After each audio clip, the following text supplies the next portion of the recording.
All right, welcome to 6.3. We are on page 12. Today's learning target is very similar.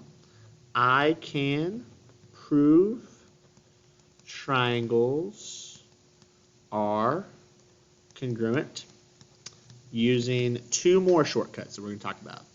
Using ASA and then AAS. All right. So if you did well in 6.2, this should be a breeze. Okay. ASA congruence, as you can probably guess, it is angle, side, angle. Congruence. Okay, an angle, side, angle congruence. Triangles can be proved congruent when two angles, that makes sense, there's two A's, and the included side. This sounds like a lot like SAS, doesn't it? Just kind of inverted, huh? Of one triangle are congruent to two angles and the included side of a second triangle. Okay, so let's talk about what this would look like. We have two triangles, and what if I told you that,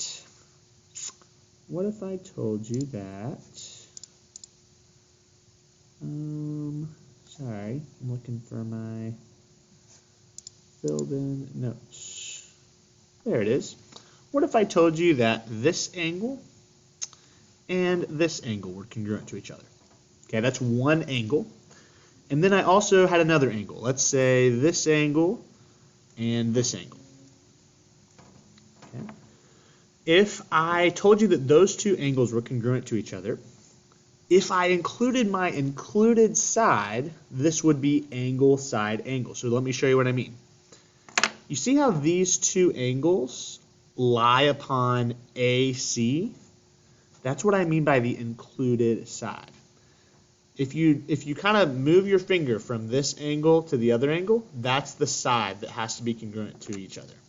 So this side, and if I moved my hand along the line, that would be this side. Okay? So it would create angle, side, angle. Angle, side, angle. Okay? That would create ASA. All right? That's what we're going to be doing. So we're going to be doing the same thing, except we're going to be using angle, side, angle. Just we're going to do some proofs. Let's look at example 1. Okay, what has it given to us? Hopefully this is starting to click for you. Every time you are given something, we're going to write those down. Angle BDC is congruent to angle ABD. Okay, that's cool. How about we put that in our picture too? BDC, this one right here, is congruent to ABD. How about we put that right here? Okay, cool. What else do we know? We know AD is parallel to BC. Oh, that's cool. Oh man, we already put that in our picture. These little arrows represents that. Cool. Okay, the next part, it says number 3. Why do I know that, or where do I see alternate interior angles is the better way of phrasing that. Okay, well, if you extend this as a transversal, kind of like we talked about last lesson, we would see that those are alternate interior angles, and these are also alternate interior angles. Okay, those are also alternate interior angles. So we could say that CBD, angle CBD, is congruent to angle ADB, right? Alternate interior angles. Okay, so what do we know so far? We have this angle and this angle is congruent. Now we need a side, right? We have an A, we have an A. We really need a side. And that side has to be, remember, the included side of the triangle. So let's take a look at just one triangle at a time. It can get kind of confusing when it's all bunched together. See this triangle? If I were to move my finger from this angle to the other angle, let's see what the included side would be. I'm going along this side right here. Okay, let's try the other one. So I'm going to move my finger along the line to the other angle. What side am I talking about? I'm talking about the same side, aren't I? So I'm saying that this side in the middle is actually congruent to itself. Huh, didn't we already learn about that? DB would be congruent to DB itself. Okay, what is that called? That's called reflexive, right? So if you look here, we have an angle, we have a side, we have an angle. We have an angle, we have a side, we have an angle. This is ASA. So our last reason would be ASA, right? All right, what about example 2? Similar idea, different picture. What has it given to us? Well, it said that angle E is congruent to angle H. All right, angle E. Here's angle E, congruent to angle H. Oh, okay, cool, sweet. That was given. What else did it give us? Well, it says J is the midpoint, I can just abbreviate that, of EH. Oh, that's cool. Okay, cool. I can't really label anything in my picture yet because of that. That's cool. So what do I know so far? Well, I know an angle. All right, that's cool. I really need to find a side and angle. Okay, well, in the past, how have I used midpoint? Well, midpoint is in the middle of a segment, right? So J looks like it's in the middle of EH. Okay, J's in the middle of EH. So that, guys, actually means that EJ right here would be congruent to JH right here, right? That's what it means to be a midpoint. Okay, well, we could probably write that, right? EJ would be congruent to JH. Okay, that's a side. Now we know a side. We need another angle, right? What else would we know? Well, if this is the angle, this is the side, shouldn't we just keep kind of going along our line and maybe pick this angle? Same thing over here. If this is our angle and this is our side, shouldn't we just kind of go along our line and click this angle? Yeah. So why is angle E, oh, let's do 2 arc marks here. Why is angle EJG, why would that be congruent to angle HJF? That's what you got to ask yourself. Why are those congruent? Well, on your homework, you're going to have a word bank, so it might help. Those are vertical angles. Okay, so why, that's a typo, by the way. Why are those triangles congruent to each other? It is ASA, right? Angle, side, angle. Okay. Very good. Now we're going to go on to page 13. This is our very last shortcut. Our very last shortcut. Okay, guys, so this one is a little bit different, right? Notice, we just did angle, side, angle. Okay, the side was in between the 2 angles. This is different. This is angle, angle, side. Okay, notice, the side is not in between the 2 angles. That's going to matter. So in this one, triangles can be proved congruent when 2 angles and a non-included side. Okay, it's not going to be in the middle this time. Interesting. Of one triangle are congruent to 2 angles and a non-included side of a second triangle.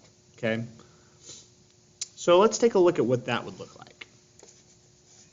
Okay, what that would look like would be if I had like this angle and this angle, the same ones I did before, this angle and this angle, same ones I did before.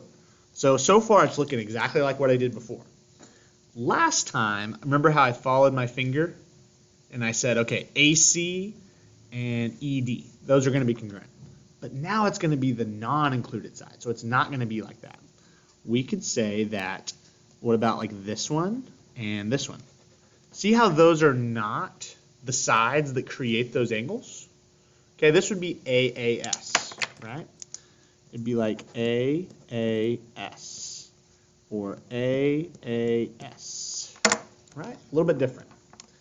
So, it's an important distinction. Example 3. Okay, what has it given us? Looks like it's already filled in some of the blanks for us. We know that angle A is congruent to angle C. How about we label our picture? Angle A is congruent to angle C. That's cool. We know that AD and BC are parallel. That's cool as well. Cool. We know that ADB is congruent to CBD. Okay, so it's just told us that. CBD. Why would we know that? Okay, hopefully it's starting to click for you. If we expand this, this would be alternate interior angles. Okay. Alternate interior angles. So what do we know so far? We have an angle. We have an angle. We need a side. Okay, but remember, with angle, angle, side, it cannot be the side that connects the two angles. So here it can't be AD and so we have an angle and an angle. Sorry about that, guys. And then we can, basically we need a side. So it's not going to be these two. It's not going to be these two. It's got to be a different side. So guys, you can probably get it in your head by now, right? If you have a side going through the middle of a rectangle like this, you're probably going to use reflexive. This should just start screaming at you, reflexive. Okay? DB is going to be congruent to itself. That's a side. That's reflexive. Okay? So as you can see down the line, we have AS. Okay? If we would have said that AD and BC were congruent, that would have been ASA, but we didn't do that. It's very important that you see the difference there. All right, example 4. What has it given us? Well, it said angle S is congruent to angle U. That's cool. Okay, let's label that. Angle S is congruent to angle U. We also know that TR bisects. What does bisects mean? Bisects angle SRU. Okay? Bisects means that it cuts something in half. So TR right here bisects this angle, which means it cuts it in half. That'll be important to remember later. We know an angle. Right here it's claiming that SRT is congruent to URT. So like this one. Let's use 2 arc marks here. Okay, why would we know that? Well, remember what I just said. TR bisects this angle. Let me kind of visualize that a little better. TR is bisecting this angle right here. See how it bisects that angle? It cuts it in half. So in other words, these are two congruent angles because of the definition of a bisector. Sorry about that, guys. Definition of a bisector. Okay, guys, we're almost done. We have 2 angles. If you'll notice here, 2 angles. If we were doing angle side angle, we would try to prove that these yellow ones are congruent to each other, but we can't do that. So again, we're going to do the reflexive thing. We're going to say that this angle, this blue angle, is congruent to itself. So RT is congruent to RT. It's congruent to itself. That's our side. This is the reflexive property. And let me just emphasize on my picture what I mean here. This is an angle, this is an angle, this is a side. This is an angle, this is an angle, this is a side. But notice, the side does not connect the 2 angles. So it is angle, angle, side. AAS, not ASA. Okay, because it's the non-included side. All right, guys, good luck on the practice. You got this. See you later.